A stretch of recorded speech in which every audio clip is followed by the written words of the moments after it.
Good morning students. Next topic हमारे पास है comparison of EMF of two cells using potentiometer. दो cells का हमें कंपैरिजन करना है, किनका? ईएमएफ का। ठीक है, हमने एक सेल ली है, ईएमएफ ली है, बैटरी जिसका ईएमएफ ई है, एक अमीटर, एक की, एक रियोस्टैट। रियोस्टैट वही सेम काम करेगा, लेकिन इसके अंदर से कांस्टेंट करंट फ्लो हो रहा है।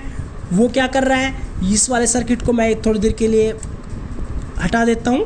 तो इसके अंदर से जब की को क्लोज्ड किया जाएगा, करंट फ्लो होगा, इस वायर के अंदर से करंट आएगा, वायर के अंदर से करंट आने के बाद इस वायर के अक्रॉस कुछ ना कुछ ड्रॉप होगा, कुछ इस रियोस्टेट के अक्रॉस ड्रॉप होगा, फिर कंप्लीट हो जाएगा सर्किट। ठीक है, बीच में मैंने यहाँ पर 0 से 100 सेंटीमीटर के बीच में एक मीटर स्केल लिया है।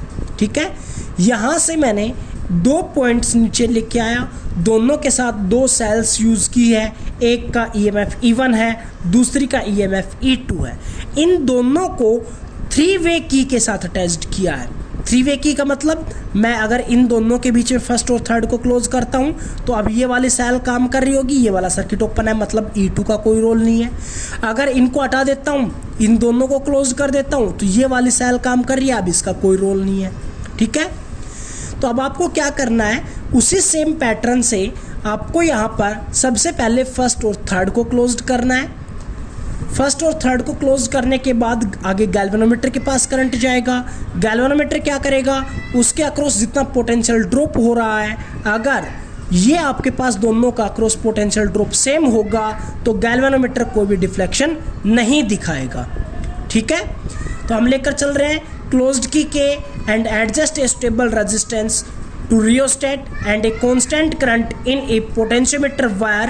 Insert a key between first and third so that cell of EMF E1 is in the circuit, and adjust the position of jockey on the potentiometer wire where if pressed galvanometer shows no deflection। जो पीछे किया था वही same process है, लेकिन अब इसके across जो पोटेंशियल है वो हमारे पास किसके बराबर होना चाहिए। मान लीजिए हमने फर्स्ट और थर्ड को क्लोज किया है तो बैलेंस्ड पॉइंट हमारे पास जी आ गया।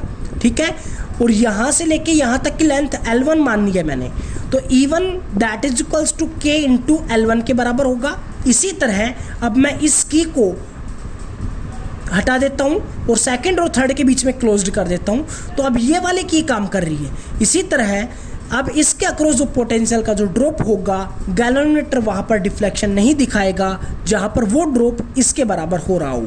तो हम यहाँ पर क्या लिखेंगे, E2 that is equals to K into AJ1 length को मैंने लिया है L2, तो हो जाएगा E2 that is equals to K L2। Equation first को सेकंड से डिवाइड किया है तो हमारे पास हो गया E1 by E2 that is equals to K by L1 divided by K by L2। K से K कैंसिल, पोटेंशियल ग्रेडियंट, तो हमारे पास रिलेशन बन जाएगा L1 by L2। Thank you.